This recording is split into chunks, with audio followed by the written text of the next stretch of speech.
друзья! Сегодня с нами доктор Дуглас Грэмм. Я думаю, что для тех, кто хоть как-то с сыроедением связан или с фрукторианством, это тот человек, которого представлять не надо. Я все-таки скажу два слова. Дуглас, наверное, самый такой авторитетный, длительный в мире на сегодня сыроед из известных, фрукторианец. Более 30 лет он придерживается этой диеты, причем в низкожировой форме сыроедения. И при этом он атлет, спортсмен, тренер, воспитавший многих спортсменов международного и национального уровня. Он консультант, диетолог, он врач, он хиропрактик при этом. И книга его, книга 80-10-10, диета 80-10-10, в которой изложена как бы вся основная материальная часть его видения сыроедения и фрукторианства, она долгие годы уже существует и в российской сети интернета и доступна русским читателям, но в ее сокращенном таком, так сказать, общественном переводе, выполненном силами людей, англоговорящих россиян, которые на форуме ее перевели. А сейчас мы планируем издание этой книги на русском в ее полной авторизированной версии, официальной. И, собственно, по этому поводу и по еще многим другим приятным поводам мы сейчас с доктором Грэммом здесь и встретились. Здесь это в США, на Foodstock Fruit Festival, в Upstate New York. И, собственно, я перейду сейчас на английский, а для вас начнется перевод. So I just introduced you briefly, and now on behalf of all Russian readers and all Russian raw foodists and low-fat raw vegan or high-carb raw vegan foodists, I want to thank you, Dr. Grämm, from the depths of our heart for all what you're doing. For me personally, the biggest inspiration, once I turned raw vegan like 1 year ago, and I tried all those, sprouts, beans, crackers, whatever you have, avocados and stuff, until I read your book, having found it somewhere on the internet. Yes. And it's existing in Russia for years now, and it's translated by some volunteer folks on some internet forums. It's pretty good, the translation, but there are some mistakes, and it's abridged form. It's maybe like 60% digest of your book, the main gist of it, yeah. And there are no cases in the end, no charts, but the main part is there. So people are reading your book, although it's not published, and the people are influenced by your book and by your work and by your message. So thank you very much from all of us for that. And right now, as I told you, we purchased rights and we're about to publish your book legally in Russian and make an authorized and properly verified translation in the full form of it. And maybe you'll be generous enough to share with us some special foreword with few inspiring lines for Russian readers. Sure. And now I would ask you, if you don't mind, to say a few words for those who wrote your book, who read your book, those who are about to read your books, and just for those who never heard of your name or about your method, just for those raw foodists and raw foodists to be who are watching us right now. Thank you. My first thought is to welcome you to the 80-10-10 community. I'm flattered, I'm honored, I'm excited that people are translating and learning about the 80-10-10 diet around the world. I've been approached now by people in 35 or 36 different languages to translate the book. Please translate the book. And I'm honored by this because I know that we're bringing a good thing to people. We're bringing a good thing to people. We're teaching people how to feel better. We're teaching people how to be more energetic. We're teaching people how to live freely by having health rather than feeling the shackles of infirmity. And we're teaching people to have the desire to strive, to be the best that they possibly can at whatever they do. And this is my belief, that if you're healthy, you can do what you do far better. If you're not healthy, all your time gets taken up trying to get healthy. So once you are healthy and you can really feel the deliciousness of health, then you can spend your time pursuing your interests. You are free to do those things that mean the most to you, whether that's be a better daddy, or be a better teacher, or play the piano, or do sports, or whatever it is that interests you, whether it's creative in your head, in your body, in your spirit. What we find is that healthier people invariably outperform less healthy people in every area of life. And so we want to see as many healthy people as possible. We know that planting trees for the production of fruit is the best thing that could possibly happen to the planet. Nothing better than planting trees. And there are tree planting organizations all around the world that are demonstrating this as we're reclaiming deserts, we're cleaning the air, we're rebalancing the environment by planting trees. And so by planting trees, we create habitat, we create the fruits of the trees and the sweetness that comes out of this. And the beauty of it is that trees actually get their nutrients from down deep in the soil, bring this nutrients up into the fruit, the leaves, the wood itself, and as those fruit trees break down, they enrich the soil. Whereas grain harvest is very hard on the soil and pulls the nutrients out, fruit harvest builds the soil. So we build an environment for creatures, from birds to bugs. We build an environment that makes for healthier soils and the soil microbes that live therein. We bring food to ourselves that's sweet and allow our own health to build. And personally, life is good all the way around on the 80-10-10 diet. So I welcome you into this community. I look forward to meeting people and hearing from people who are reading the 80-10-10 diet in Russian. And I'm excited to support you in your quest for health. Thank you, Dr. Gрэм. It's my pleasure. Thank you very much. Truly my pleasure. Thank you for having me. Dr. Gрэм kindly agreed to answer a few of our questions, and one of those, the first one would be, I mean, most obvious and actual for Russian people, would be, do you have any tips or special suggestions for those who transfer to raw food lifestyle already on it, but experience some difficulties due to Russian climate, which is cold winter, basically? We have some places almost 9 months. Okay, yeah, sure, snow sure. and so forth. So keep 9 months yourself of warm. snow. Keep yourself. I mean, you live in Britain. That's It's cold and wet. Yeah, it's cold and wet. In Russia, it's less wet. Some areas are wet on the seaside, but inland Russia, like Moscow, is pretty cold. Yeah, you can have. It's normal to have minus 15 during winter and snow for like from November till March or even April. Well, yes, I have a few thoughts on cold weather. First of all,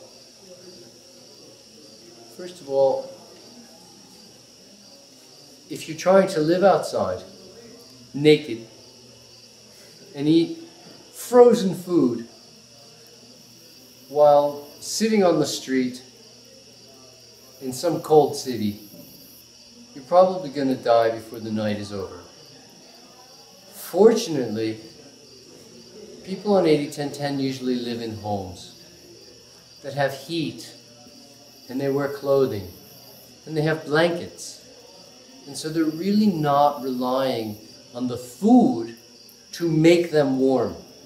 We rely upon activity to generate heat, and clothing and bedding and the heat of our house to help us hold on to the heat that we generate. I'm not recommending that you eat cold food in the wintertime. Pull it out of the fridge and eat it and see how much you can tolerate. 80-10-10 is not a hardship. You must learn strategies. You must learn to keep your fruit on countertops. Or if you're going to have salad, to take it out of the fridge a few hours before you eat it so it's not so cold.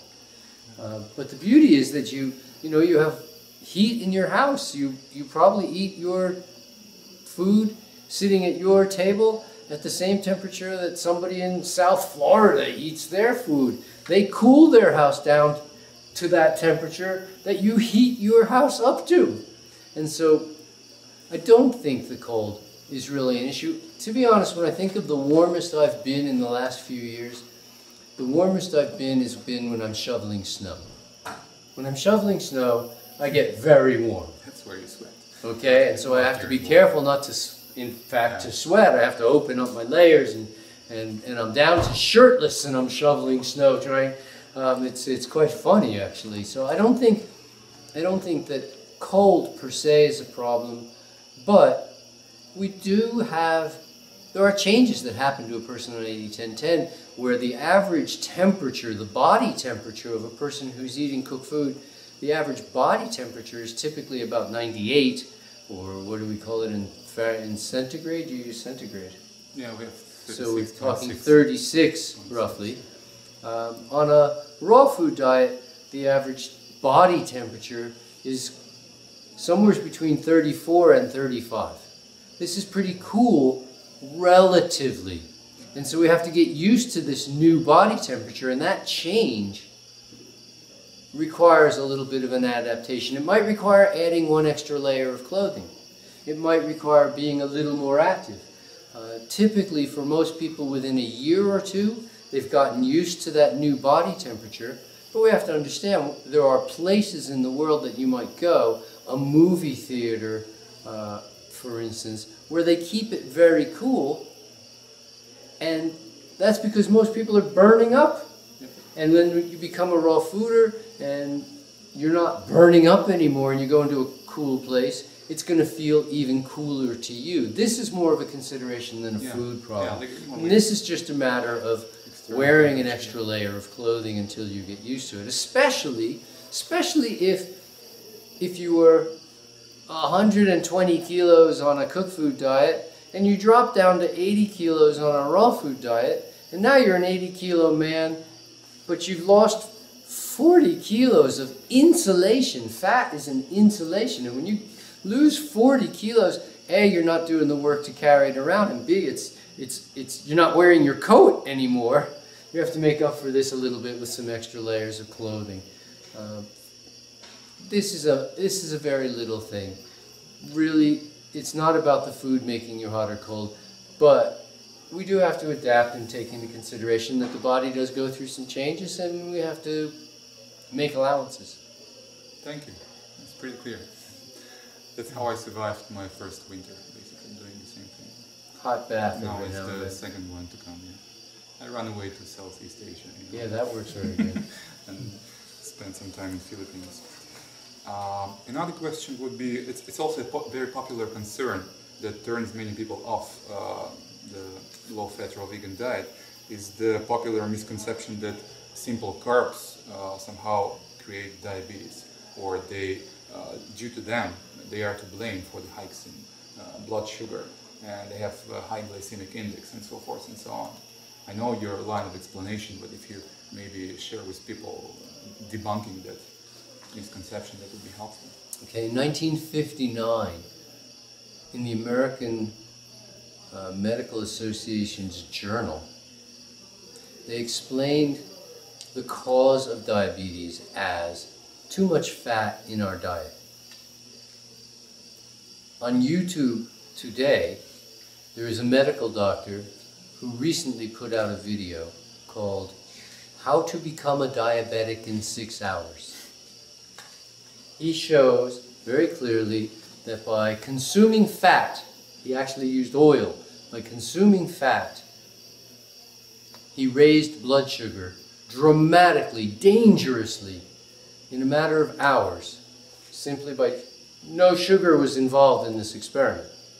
What happens is that the more fat we consume, the more dietary fat we have, the harder it is for sugar to exit the bloodstream. It can get in, but it can't get out.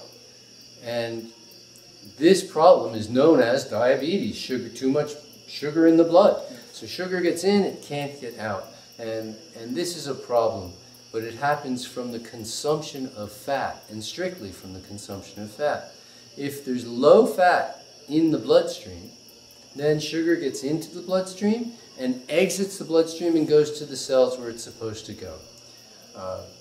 As far as glycemic index, it's rather interesting, because if people would look at the glycemic index, we'll see that it's broken into 3 categories, and that all the fruits that are listed are either low glycemic or moderate glycemic, with only 2 as the last 2 items mentioned in the high glycemic index categories And personally, when I've run the numbers, I think they should also be in medium.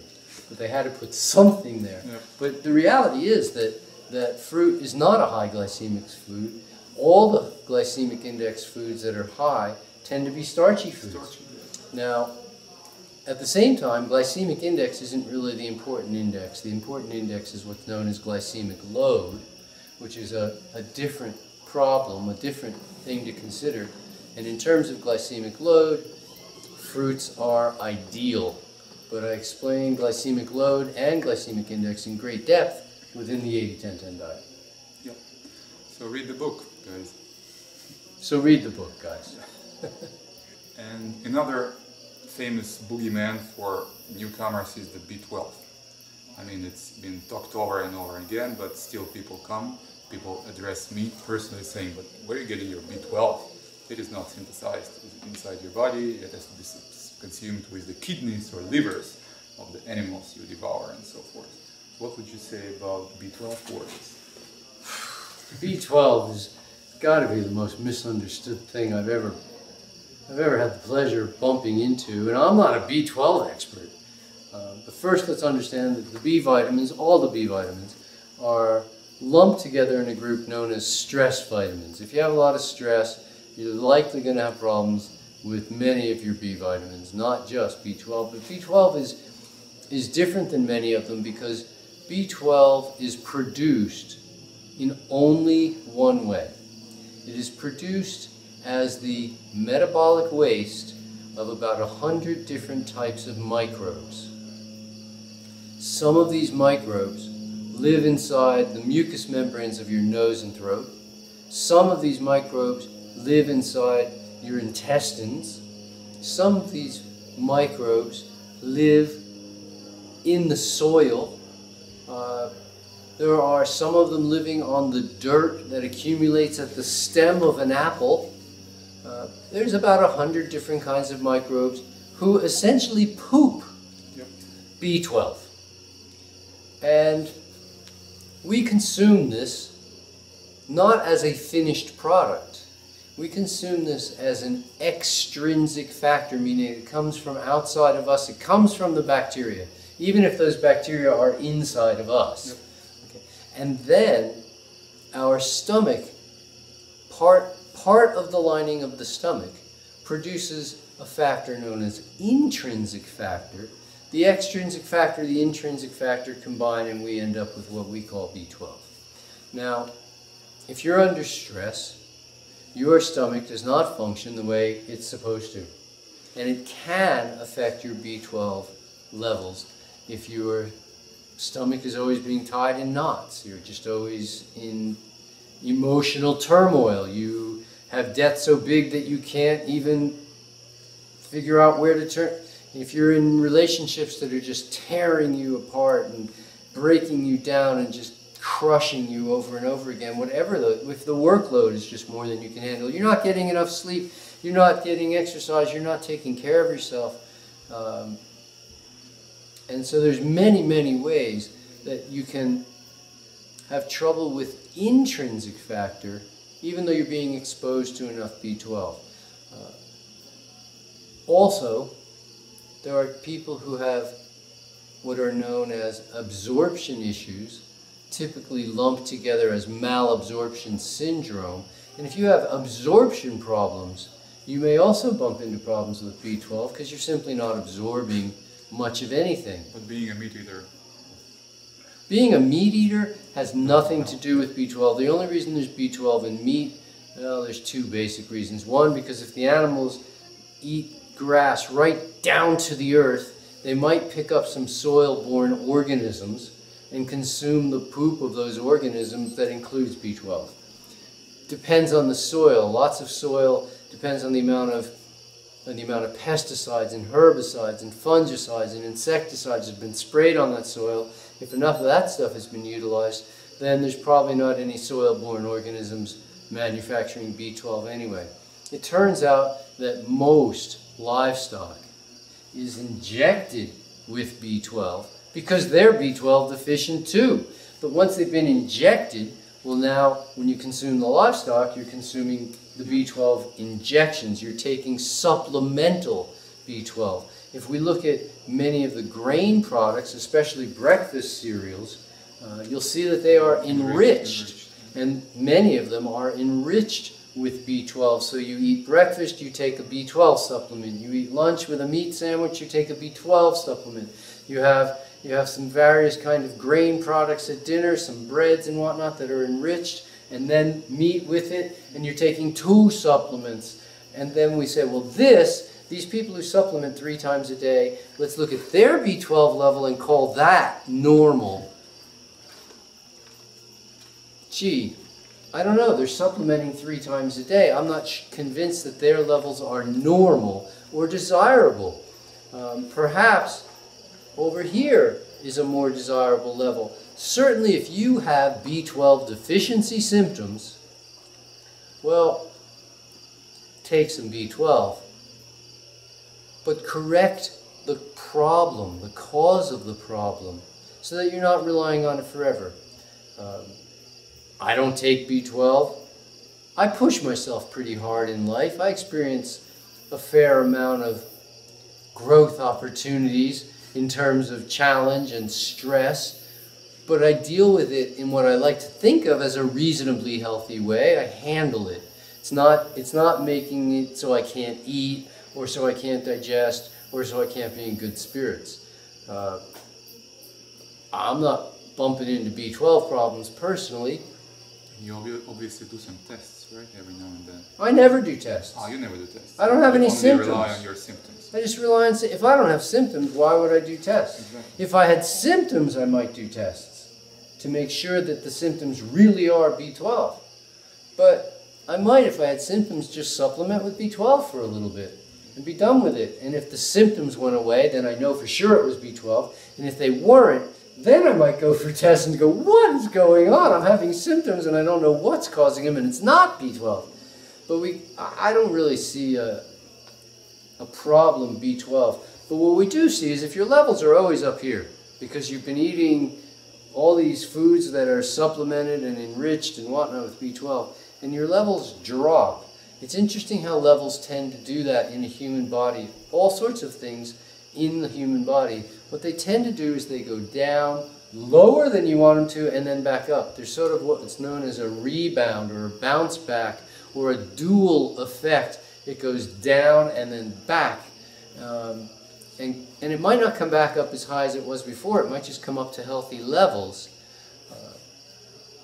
So a lot of times people are just looking at their levels and they see them dropping and they go, oh my gosh, I'm having problems. And they go, yeah, are you having any symptoms? And they go, no, I have no symptoms. My balance is good, my fingers and toes don't tingle, I'm not more irritable than usual, I'm not having hallucinations, imagining sounds or colors or tastes or anything, I'm not getting truncal or nuchal rigidity, I'm not getting lightning bolts up and down my spine, I'm not having any of the symptoms that people tend to associate as neurological problems, so, you know, that B12 could well be the issue. But it's interesting to note that huge segments of the meat-eating population also go B12 deficient, which is why these products are enriched with B12. So it's not by any means a raw food problem, and in many ways it's not a raw food problem.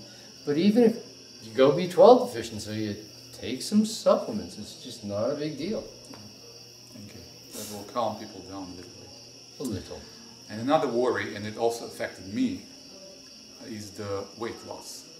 Like I'm almost on, like just starting my 2nd year of 80-10-10 lifestyle, and I lost personally like what, maybe 30 pounds, like 15 kilos. Yeah, 10, 15. I feel kind of okay. I feel much better, but people are concerned. They approach me. Oh, what's happened to what? Do you have AIDS or do you have cancer? What happened to you? Yeah. Oh, I got healthy. Yeah. No, I got healthy. How about you? What happened to you? You haven't lost weight. All my water and fat. It's difficult to explain. But anyway, the people are quite concerned, some of them, that on low-fat raw vegan, they do lose a lot of weight. When will I get it back? And do I have to get it back? So that's another worry I can always... I'm amazed how much people find to worry about. People worry about a lot of stuff. I mean, I've worked with some people who were 200 kilos, and they said, oh, I don't know if I should go on a low-fat raw vegan program. I might get too skinny. Going like, could we deal with that 130 kilos from now? Because you're not going to lose the first 130 overnight. It's not going to sneak up on you. Many people have an image of how much they should weigh, or an idea what they should weigh.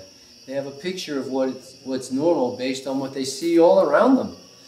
We don't see as many trim, thin people as we used to. Yep.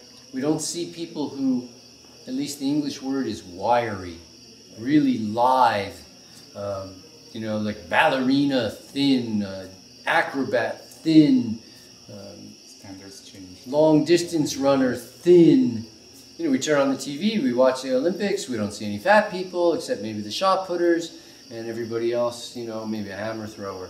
But everybody else is like, oh, astonishingly ripped bodies, and we go, oh, that's just good for them, that's not for everybody. Well, why isn't that for everybody? Why isn't the athletic physique good for everybody? We don't lose muscle when we lose weight on 80-10-10.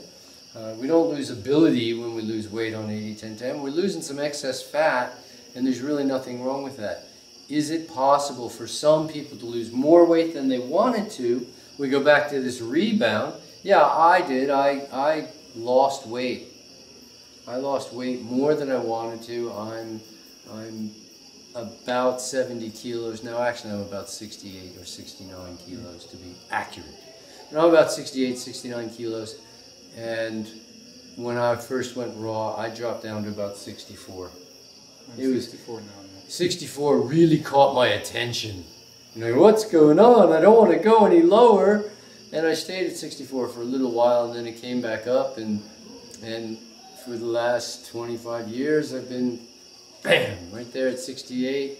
And it just doesn't change. I'm not losing weight. I'm not gaining. I haven't had to try. I'm not losing muscle mass. I'm holding my own as far as that. I've got the energy that I've always had. I'm still performing well in sports. I'm just not fat.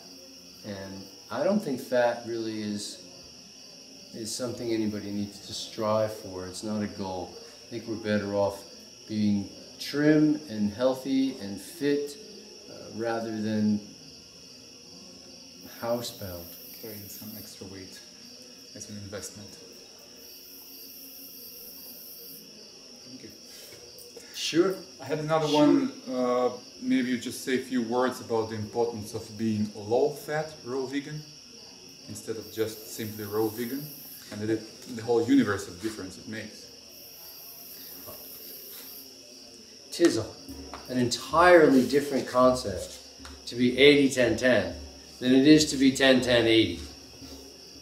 The protein factor doesn't change. It doesn't change in almost any diet. Almost everybody in the world eats about 10% of their calories from protein. All we're talking about is, are we eating a lot of fat or are we eating a lot of carbohydrate? If we eat a lot of fat, then we go into some abnormal physiology known as ketosis. We don't have sufficient carbohydrates to burn our fats cleanly. We suffer from the effect of ketosis, A, by going into what's known as failure to thrive, B, by having it adversely affect our discrimination and thought-making, decision-making abilities, and C, by it affecting all of our cells in a fashion very similar to the way alcohol functions and works on us. None of this is a plus. It accelerates the aging process. So we want to make sure that we consume enough calories from carbohydrates, because carbohydrates are the body's preferred fuel. It's what the body puts into the muscle in a form known as glycogen. It's what we carry around in our blood as blood sugar. We keep sugar in the liver to fuel the brain. The brain cells run 100% on sugar. And so when we're on a high-fat diet, we do two things besides those I've already mentioned. 1 and 2 are uptake, transport, and delivery related. Our ability to uptake sugar into the bloodstream, our ability to uptake oxygen into the bloodstream from the air outside through the lungs and into the bloodstream, this is uptake. Both of these are impaired as the amount of fat in our diet goes up. Our ability to transport that oxygen and glucose through the bloodstream is also impaired. And then finally our ability to deliver the oxygen and the glucose. These are our two critical factors in life. It has a hard time crossing the membrane, can't get out of the bloodstream, has a hard time crossing the membrane again, can't get to the cell.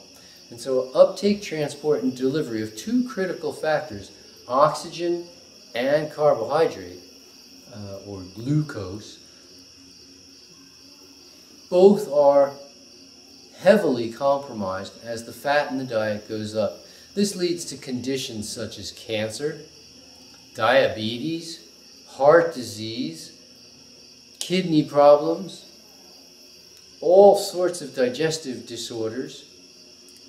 It's a rather long list. Is food everything there is in your whole life? No. Is whether you eat high fat or low fat the be-all, end-all of your entire happiness? No. But the difference between low fat and high fat is the difference between health and non-health. And people who move to vegan or vegetarian lifestyles or even raw vegan lifestyles, they often eat even more fat than people on standard European or American diet. Sure. I mean, what we're seeing is that in the vegetarian world, low-fat vegetarian has become accepted as the norm. In the vegan world, low-fat vegan has become accepted as the norm or the optimum in terms of health production. And I don't believe it will take very much longer before we'll see the exact same thing in raw vegan circles, that low-fat raw vegan is the only healthy approach. You can't double your fat intake from what you did on a standard Western diet as you go on a raw fat diet, because fat is just not particularly satiating. So fat and grass or fat and salt, this is not a way to live. And I've seen a lot of people develop serious eating disorders, health problems, emotional issues of all types on the very high fat approach to raw food. We're much better off eating carbohydrate. Eat fruit. Life is sweet. Thank you, Dr. Gрэм. My pleasure. Спасибо за внимание. Про книжку я вам уже сказал. Те контакты, по которым можно обратиться к доктору Грэмму, вся его вот эта тема и та община, то комьюнити, которая существует вокруг него, можно найти на его веб-сайте. Это такой крупнейший фрукторианский или сыроедный веб-сайт www.foodandsport.com. Эти все координаты будут содержаться в книжке, поэтому вы сможете также их там увидеть. И если вам что-то интересно,